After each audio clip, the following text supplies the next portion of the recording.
Eu vou falar um pouquinho para vocês de algumas ações que a cidade do Rio de Janeiro desenvolve com a questão antirracista, principalmente o pacto. O que é o pacto? O pacto, a gente chama carinhosamente de pacto, mas é uma rede nacional de cidades antirracistas que se reúne através do termo que assinam para buscarem em conjunto desenvolver políticas públicas para melhorar a situação antirracista em cada cidade. Então, a cidade do Rio de Janeiro hoje ela é presidente do pacto. Nós temos 43 cidades nacionais e 23 internacionais que fazem parte dessa grande rede global de cidade antirracista, que foi um termo assinado em Denver pelo prefeito Eduardo Paes. Então, nós hoje estamos aqui para discutir os caminhos que a gente está fazendo com essa rede.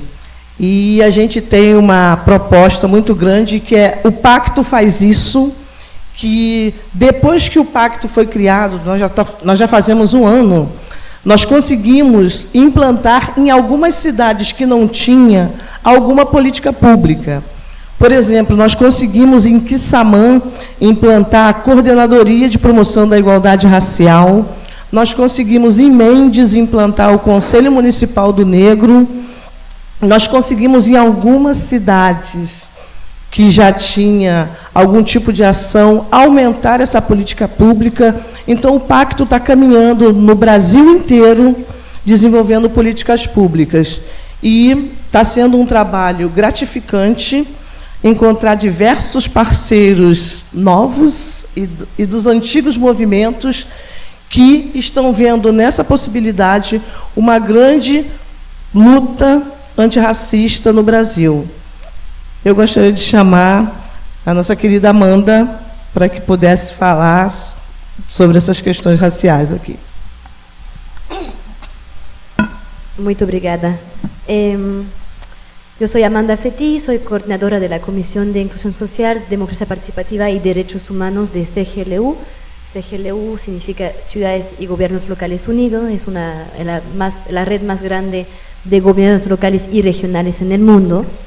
Y dentro de esta comisión planteamos justamente qué tipo de ciudades queremos, ¿no? El trabajo de CGLU es intentar invitar a las ciudades para que sean parte de la gobernanza mundial, que puedan tener voz en las grandes decisiones y en los debates internacionales, y nosotros desde la Comisión intentamos aportar el debate de qué tipo de ciudades queremos. No solamente queremos que las ciudades estén en la discusión internacional, queremos también hablar de qué tipo de ciudades queremos promover, ¿no?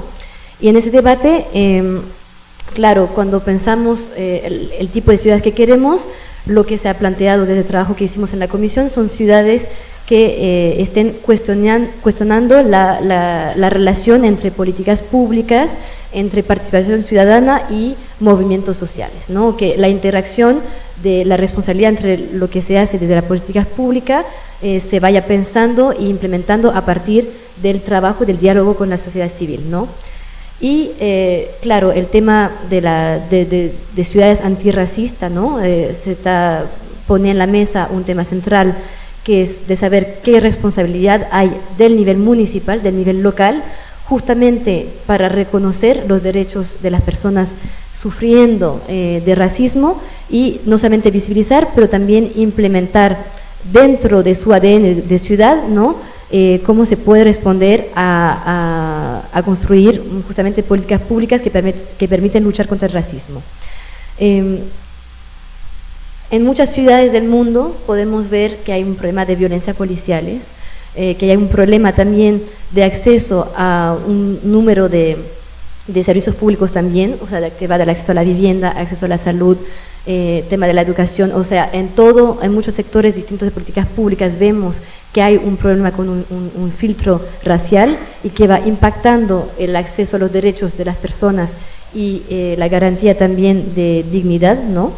Y que eso viene puede venir tanto de legado, ¿no? De sistema o colonial o postcolonial, o de reflexión sobre cómo se está ahora, hoy en día, analizando en la realidad de las ciudades, o también esa parte es muy importante, es saber cómo hoy en día se formaliza, cómo hoy en día se concreta en las ciudades, ¿no? Entonces, esa reflexión también que estamos ahora lanzando es pensar dentro de CGLU, dentro de esa red mundial de las ciudades, qué papel puede tener la ciudad antirracista, qué significa la ciudad antirracista, intentando cruzar las miradas que se han desarrollado en distintas regiones del mundo y intentar tener una parte de incidencia política para fortalecer una visión donde las ciudades tienen una responsabilidad concreta para luchar contra el racismo y, aparte de la incidencia, una parte de implementación, porque lo que pueden hacer las ciudades es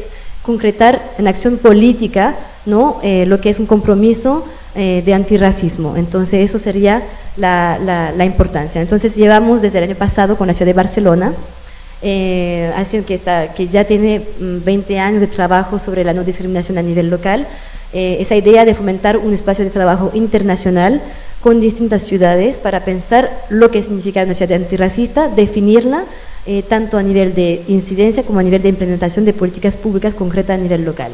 Y en ese ámbito, entonces, un placer estar hoy con ustedes, ¿no? Intercambiar.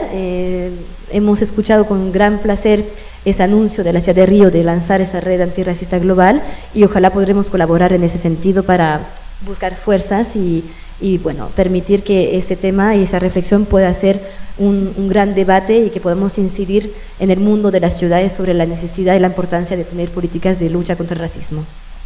Sim, é uma grande proposta. Primeiramente, eu quero pedir desculpas, o Iago não pôde estar, ele foi chamado para uma reunião de urgência.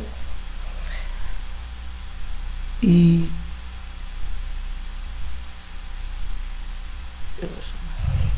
só queria falar uma coisa rapidinho. Então, eu preciso informar que ele foi chamado para uma reunião de urgência, mas a gente está fazendo um trabalho muito grande aqui para que essa rede nacional, que é global, tenha realmente uma repercussão muito grande e a gente possa caminhar fortemente com essa proposta de transformar não só as cidades, mas o país, o continente, um mundo antirracista. Para falar um pouco mais do que isso, eu vou chamar a nossa amiga Oilda, que ela é da cidade de Salvador, e Salvador é a cidade que tem o melhor exemplo no Brasil de políticas públicas antirracistas. Oilda, por gentileza. Olá, boa tarde a todas as pessoas presentes. É com muita alegria que estamos aqui hoje nessa segunda mesa, partilhar, né, dividir com vocês aqui essa mesa. Muito obrigada, Jaque, pela introdução. É uma satisfação ter sido convidada pelo Unicef, pela CEPI, pela rede de cidades antirracistas que Salvador compõe, e foi convidada como cidade de referência. Então, um orgulho muito grande para nós.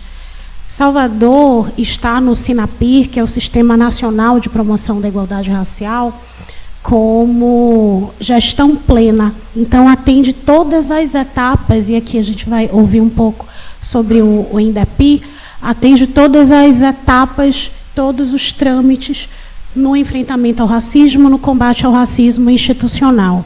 Eu estou aqui representando a Prefeitura de Salvador, representando o prefeito Bruno Reis, a vice-prefeita Ana Paula Matos, e representando também a secretária da Reparação, que é a professora Ivete Alves do Sacramento, que foi a primeira reitora negra do país. Um país eminentemente negro. Um país cuja população é de mais de 56% de negros e negras. Uma cidade, Salvador, tem mais de 82% de negros e negras. Mas onde estão negros e negras nos espaços de poder? Como nós construímos uma cidade efetivamente antirracista, tendo as bases dos quase 4 séculos de escravização de pessoas, que foi o que tivemos? A abolição é fundamental ser trazida também nessa fala, porque é de onde nós partimos para mudar essa realidade. Então, Salvador hoje tem uma Secretaria Municipal da Reparação. Diferente de outras, em outros estados, A SEMUR, que é a Secretaria Municipal da Reparação, ela faz 20 anos agora, em 2023. Então, são 20 anos de políticas públicas efetivas para o enfrentamento ao racismo. Mas eu fui iniciando a fala com essa alegria, essa emoção. Eu não comecei do jeito que eu gosto de começar as palestras do programa que eu coordeno. Eu sou servidora efetiva da Prefeitura, estou na coordenação, sou coordenadora do Programa de Combate ao Racismo Institucional há mais de 10 anos. E nessa coordenação, nesse programa, nós já formamos mais de 40 mil servidores e servidoras no enfrentamento ao racismo. É um dos nossos principais eixos, é a formação. E a gente sempre gosta de começar as nossas atividades dizendo assim, pedindo a Deus, aos orixás, à espiritualidade do bem, cada um em seu credo, cada um em sua religião, inclusive os que não têm religião, que tenhamos uma atividade positiva e produtiva. Porque assim, nós já iniciamos, Patrícia, com um diálogo sobre respeito. É respeitar todas as pessoas em suas diversidades. E por qual motivo, qual a importância de trazermos essa contextualização para apresentar algumas das principais estratégias da Secretaria da Reparação no enfrentamento ao racismo da Prefeitura do Salvador? É fundamental porque nós partimos de um processo, como eu mencionei há pouco, de quase 4 séculos de escravidão, que a gente aprendeu desse jeito. Então, a gente precisa aprender agora de uma outra forma. Nós precisamos ser ensinados de uma outra maneira.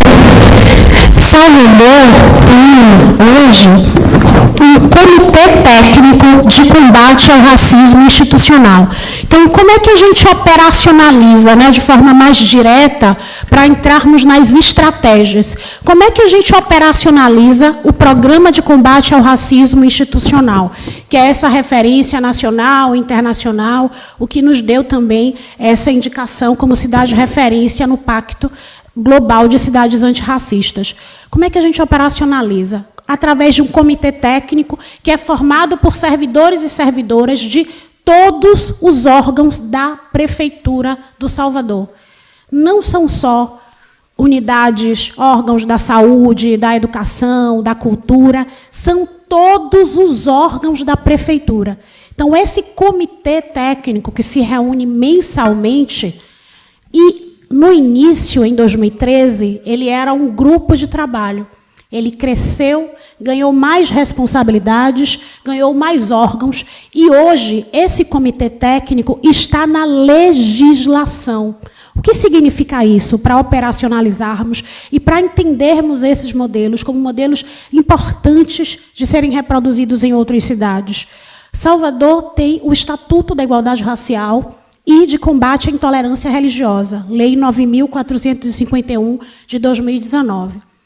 Essa legislação, ela foi regulamentada em sua inteireza, ou seja, é a única cidade no país, a primeira cidade no país, a regulamentar o Estatuto da Igualdade Racial em sua integralidade.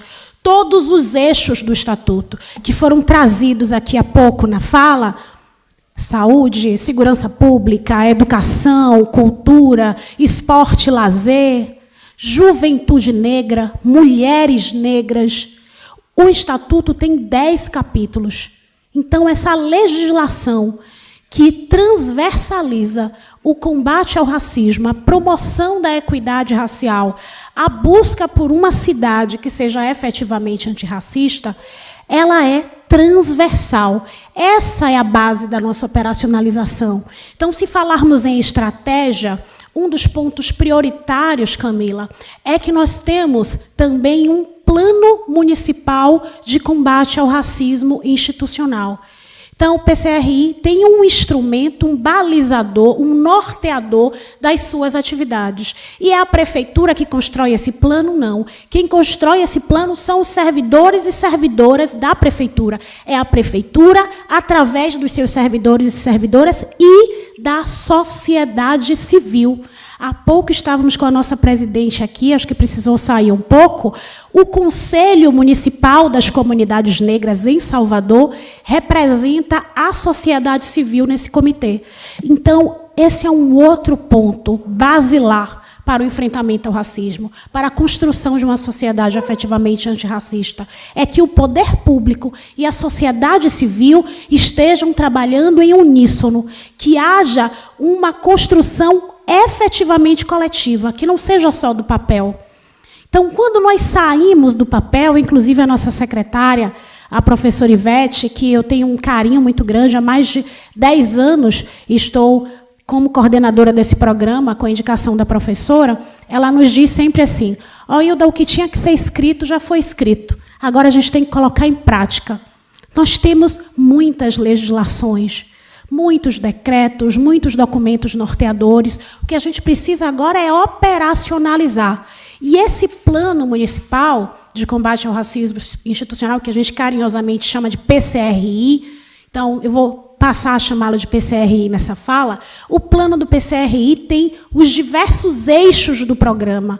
A gente tem a gestão do programa, monitoramento e avaliação, divulgação, as formações e um eixo que é novo, porque o plano já está na sua 3ª edição, o novo eixo é o eixo gestão de denúncias. Porque até então, o nosso objetivo principal era e continua sendo também a formação da nossa equipe interna, servidores, gestores, todo o nosso time, a nossa equipe da prefeitura, porque precisa começar de dentro para fora. A gente não tem como enfrentar o racismo do lado de fora se a gente não trabalha dentro de casa.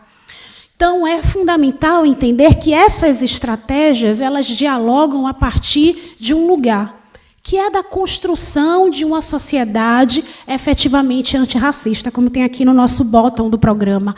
Eu sou antirracista. E você?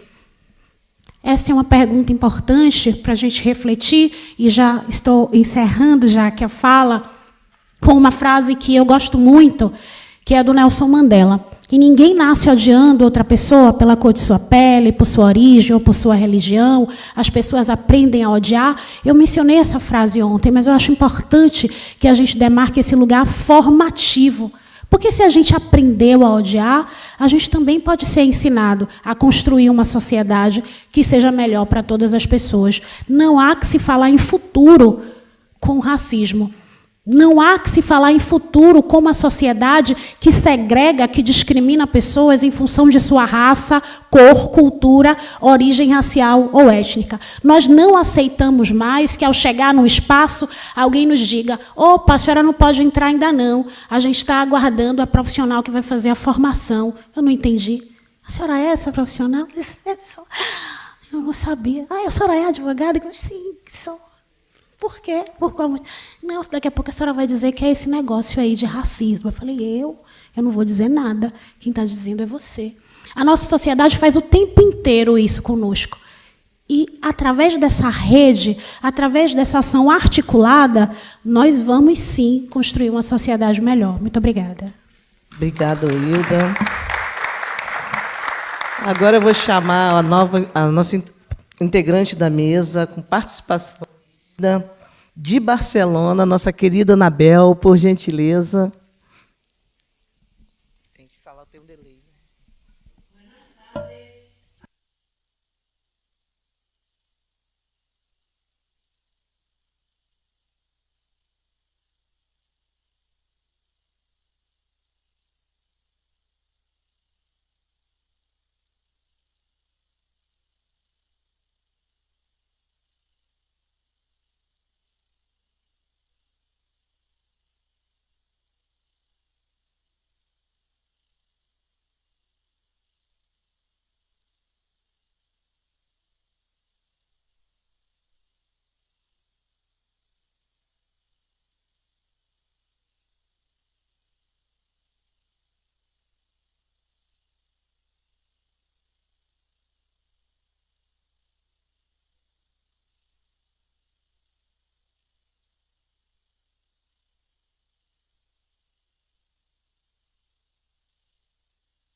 de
se han dicho previamente, que de hecho, os decía al principio, ¿no? Barcelona no está inventando nada, está explicitando un camino a seguir y un camino que creo que es importante que se haga colectivamente con otros gobiernos locales. Gracias.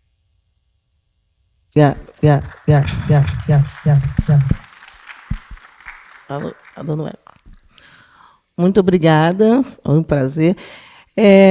Quando a gente estava falando do pacto, aqui nacionalmente, nós, através da construção de reuniões, nós achamos que seria muito interessante, nós temos um índice que pudesse dizer em que nível cada cidade estava com a sua política de promoção antirracista.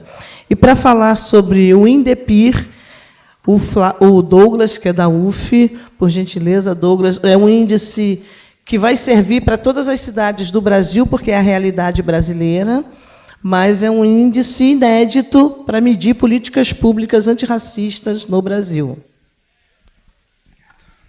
Bom, muito boa tarde a todas, todos presentes. Boa tarde à nossa participante do outro lado do Atlântico.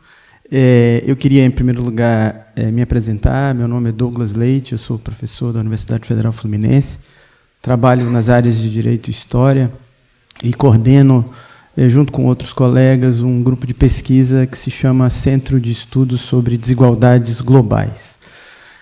Antes de começar, eu quero dizer para as diretoras da mesa que não se constranjam em me dizer que o tempo acabou quando ele estiver acabado, tá bom? Na verdade, eu só queria dizer algumas poucas palavras para, continuando o que as minhas predecessoras disseram e também o que a Jaqueline disse, algumas palavras sobre o índice e a participação da universidade nesse processo. Quero dizer que é uma satisfação muito grande estar aqui a partir desse lugar, né, de professor, de educador, de membro de um coletivo de professores, professoras, alunos, alunas que estudam o tema da igualdade racial. E dizer inicialmente que o INDEPIR, né, o Índice de Monitoramento sobre Desenvolvimento de Políticas de Igualdade Racial, é ele mesmo filho de uma experiência local que está se transformando numa rede, né? Muito pessoalmente, eu e uma colega que coordena o projeto comigo, a professora Flávia Rios, desenvolvemos até hoje um projeto na cidade de Niterói, que é onde está situada a Universidade Federal Fluminense. A partir desse projeto, nós conhecemos servidores da prefeitura, da CEPI, né, que estavam concebendo o convênio de igualdade, do Pacto de Cidades Antirracistas e a ideia do INDEPIR. A partir dessa aproximação de experiências, começamos a entender que a gente poderia formar uma rede, uma corrente de ações que pudessem, como disse a Jaqueline antes de mim, provocar umas às outras, né? Quando você diz o pacto faz isso, você quer dizer que o pacto já é uma experiência coordenada de promoção de igualdade racial. Hoje, esse pacto tem mais de 30 cidades, ele começou com 23 cidades, né? E a ideia do INDEPIR, do índice, estava lá em alguns quesitos, né, a serem respondidos pelas cidades a respeito da sua infraestrutura na promoção de igualdade racial. Depois que a gente começou a estudar sistematicamente, a gente entendeu que o INDEPIR, que está em construção, a modelagem dele, ele é filho de 3 grandes movimentos. O primeiro movimento, que é um movimento pela construção de indicadores sociais complexos, né? O segundo movimento é o movimento de estudo das chamadas capacidades estatais, ou seja, ele é um índice cujo conceito é a capacidade que cada entidade estatal tem de desenvolver a sua política e fazer isso a partir de uma experiência coordenada. E é filho também, obviamente, do antirracismo, das políticas de promoção racial. Então, o índice ele é, a rigor, se a gente pode usar uma imagem que vocês diretamente vão reconhecer, ele é um IDH antirracista. Por que ele é um IDH antirracista? Porque a proposta é que ele seja um índice sintético, portanto, um índice composto, que é formulado a partir de um conjunto de outros indicadores, como é o IDH, como é um IPCA, um índice inflacionário, né, como é um índice de gestão municipal. Então, ele parte, em primeiro lugar, de um amplo estudo a respeito das bases de dados existentes sobre indicadores raciais no Brasil. E, agora, esse é o desafio, em outros lugares do mundo. Então, em primeiro lugar, ele é um grande observatório a partir de como esses números estão registrados em bases de dados acessíveis à população ou aos pesquisadores. Além do mapeamento dessas bases de dados, que vêm crescendo, muito embora muitas vezes não estudadas, ele parte também do questionário que as próprias cidades vão responder a respeito de 3 eixos principais. O eixo da sua infraestrutura, por exemplo, se existe uma secretaria, se existe uma coordenadoria, né, se existe um conselho municipal e as suas variações, a respeito do seu orçamento, o orçamento dedicado às políticas, e também da qualidade dessas políticas, a existência de legislação, a existência de programas específicos, enfim. A partir desse conjunto de informações, a gente pensa que modelagem representa a capacidade estatal desses entes subnacionais desenvolverem as suas políticas de promoção racial. E, de maneira seriada, a gente levanta esses números, compara esses números e vai, ao mesmo tempo, tornando possível, talvez, traduzir esses números em diferentes realidades. Essa é a ideia, digamos assim, se é que eu posso resumi-la, essa é a ideia do INDEPIR, né? Que ele possa, sobretudo, fornecer não só às cidades e aos seus gestores e gestoras, mas, sobretudo, à sociedade, um número, digamos assim, capaz de traduzir essa dinâmica tão complexa que é não só a existência da secretaria ou da legislação, mas como isso se transforma em realidade de menos racismo e mais igualdade racial, a partir, sobretudo, da identificação de variáveis. E eu já estou concluindo, porque, obviamente, não basta a gente ter a legislação, não basta a gente ter o órgão, a gente precisa saber de que maneira essas diferentes infraestruturas, de fato, impactam no resultado final. Porque é assim que a gente vai conseguir ler o número e a capacidade de cada um desses municípios desenvolverem as suas políticas. Por isso, esse índice é um convite à participação da sociedade, porque o objetivo final dele é também fornecer à sociedade uma dimensão de representação a partir da qual ela possa cobrar o seu prefeito, a sua prefeita, e aqui a gente está falando sobretudo de municípios, e cobrar aqueles, as suas lideranças, enfim, para que possam efetivamente desenvolver as suas políticas. Então, queria dizer que é um prazer estar aqui e estou aberto a conversar, a discutir essas questões com todos e todas. Muito obrigado. Obrigado. Depois dessa explicação maravilhosa do que é o INDEPIR, que é a luta do pacto, a gente vai abrir para perguntas. Se alguém desejar fazer alguma pergunta, por gentileza.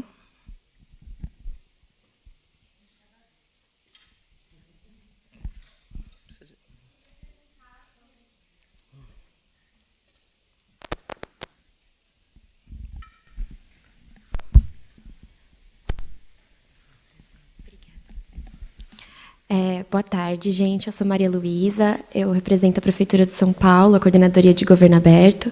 Eu queria perguntar sobre a cidade de Salvador. Eu vi você falando sobre a questão da formação de servidores, né?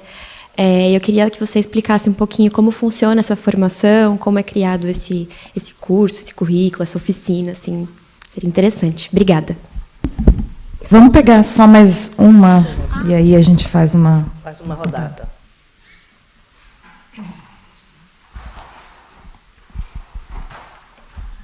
Boa tarde. Meu nome é Fernando, eu trabalho com a Amanda na Cidade dos Governos Locais Unidos, na CGLU. Eu estava pensando aqui no que vocês falaram, e os indicadores, e a agenda, e o compromisso das cidades, e no que no discurso do presidente Lula, na última Assembleia Geral, quando ele propôs um ODS 18, que seria um ODS de luta contra o antirracismo, né? E aí eu estava pensando que a gente, da Organização Mundial de Cidades, vem criando e vem capacitando cidades de países que querem apresentar relatórios, informes locais voluntários, no caso de cidades, e informes locais subnacionais, em casos de conjuntos de cidades em um país específico, e pensando aqui na meta voluntária do Brasil para criar um 18º... Então, e era isso. E o que eu estava querendo comentar é que a gente, da CGLU, esse ano, focou em alguns países para desenvolver os seus informes subnacionais voluntários e juntar, no caso do Brasil é um deles, e no caso do Brasil, juntar aí um esforço conjunto da Frente Nacional de Prefeitos, Associação Brasileira de Municípios e Confederação Nacional de Municípios. Eu acho que esse esforço que vocês estão, essa força que vocês estão criando, com indicadores concretos, poderia ser uma oportunidade gigante para colocar essa agenda das cidades brasileiras com indicadores e apresentar, se possível, trabalhar, se possível, num informe subnacional voluntário para apresentar na ONU ano que vem, já que o Brasil é um dos países escolhidos. Enfim, é só uma observação que talvez faça sentido. Com certeza já está aceito. Ótimo. Uma pergunta?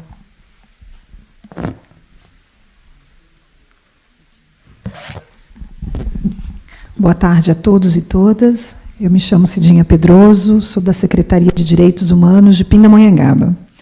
A minha pergunta aqui é para a Anabel e para também a Amanda e os presentes. Eu gostaria que vocês discorressem um pouco melhor sobre a conversão destas propostas da Rede Global de Cidades Antirracistas e a proposta que Barcelona tem, onde essas duas questões tão iguais, tão próximas, tão irmãs, se convergem e ganham força. De que maneira isso pode ser ainda mais potencializado a bem do nosso combate aí ao racismo? Muito obrigada.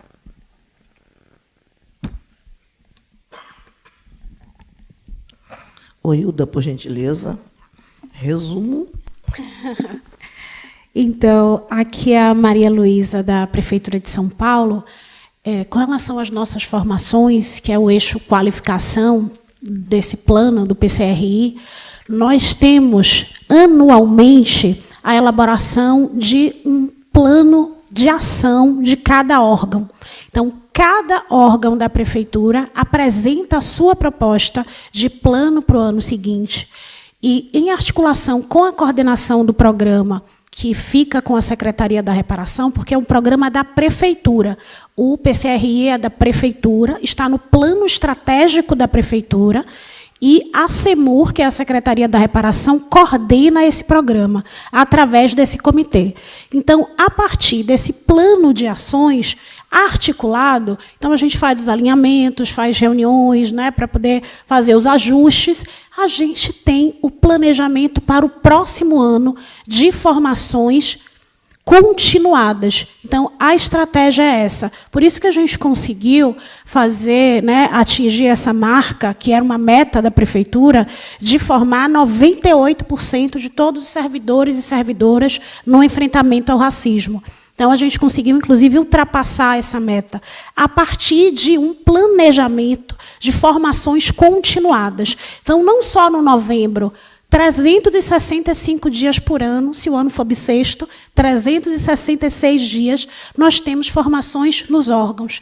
E há pouco eu estava em reuniões com alguns dos órgãos para a gente cruzar as agendas do novembro, porque se a gente tem o ano inteiro, quando chega no novembro, os órgãos intensificam mais essas atividades. As formações acontecem a partir dos próprios membros do comitê técnico. Cada órgão indica 2 representantes da secretaria.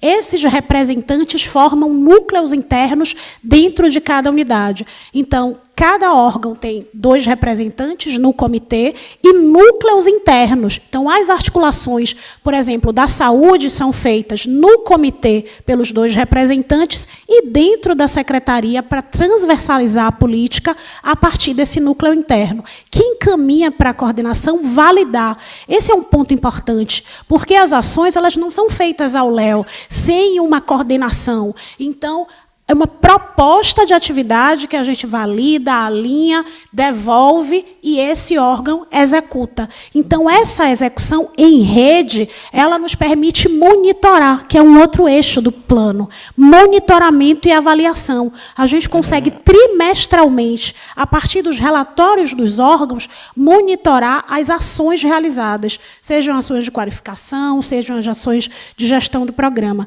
Eu vou deixar as outras perguntas, né, para os outros colegas. Se eu só fazer um esclarecimento, aqui no Rio de Janeiro, nós também temos um programa chamado Rio Mais Diverso, que é para capacitação de todos os funcionários na questão antirracista, LGBTQIA+, diversidade religiosa, me ajuda, Alessandra? Diversidade religiosa, gênero, igualdade. E nós temos a meta de atingir 100% de todos os funcionários da cidade do Rio de Janeiro. E estamos aí conseguindo. Agora eu vou pedir para a Anabel poder responder aqui a pergunta da Cidinha, por gentileza.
Gracias por la pregunta, muchas gracias. Primero creo que es importante recordar que en ese mundo donde hay todas esas ciudades donde estamos viviendo, la mayoría no están apostando por hacer políticas de lucha contra el racismo. O sea, eso no es la realidad, ¿no? Estamos en un mundo, más bien es una minoría de ciudades que están planteando ese tema de antirracista, ¿no? Entonces, obviamente, eso requiere que estemos trabajando juntos, porque además cuando escuchamos las experiencias, permite dar una forma, una imagen de lo que significa una ciudad antirracista, porque escuchamos experiencia de cómo transformar del interior, ¿no? el gobierno local, ¿no? Pensando desde el interior cómo se puede poner indicadores, formaciones, etcétera. Después escuchamos ejemplos de cómo podemos transformar las políticas públicas, ¿no? Con qué filtro, con qué objetivo. La experiencia de Barcelona, por ejemplo, con la Oficina de No Discriminación, son esos mecanismos que permiten también interactuar con la ciudadanía sobre el tema de lucha contra el racismo. Tenemos el tema de los espacios públicos, tenemos de cómo creamos ecosistemas locales, o sea, hay un montón de experiencia, de iniciativa que cuando se ponen juntas, se ve la potencia de la propuesta de pensar una ciudad antirracista, porque ponemos en conjunto distintas experiencias, distintas trayectorias, distintas respuestas, y que juntas, cuando se ven juntas, se entiende bien de qué estamos hablando, cómo se puede responder y cómo se puede, sobre todo, institucionalizar una respuesta antirracista, ¿no? Entonces, sobre el trabajo que podemos hacer, claro, estamos aquí porque queremos compartir aquí el trabajo de incidencia, primero en trabajo de incidencia, pero también porque la fuerza también de los gobiernos locales no solamente es de incidencia, sino de implementación concreta de políticas, de mecanismos, ¿no? Y en eso es muy importante que podemos estar compartiendo a través de GLU, invitado obviamente desde la Comisión de Inclusión Social, estaremos apoyando al trabajo de Río de la Red de Ciudad Antirracista, y ver cómo podemos incidir tanto en instancias más internacionales, ¿no? Como espacios de la ONU, otro tipo de agencia, o también fortalecer el trabajo en red horizontal, ¿no? De intercambio, como estaba mencionando Anabel, intercambio de prácticas, de ideas, de debate también, ¿no? En función de las distintas realidades. Así que estamos a disposición y muy feliz de poder colaborar en esto. Alguém gostaria de fazer mais alguma pergunta? Então, eu gostaria de agradecer à mesa. Espera que eu vou citar nominalmente. Gostaria de agradecer a Amanda Flat. Gostaria de agradecer a nossa querida Anabel. Gostaria de agradecer o Douglas, que veio representando a UF, o Hilda, nossa companheira de luta, representando Salvador.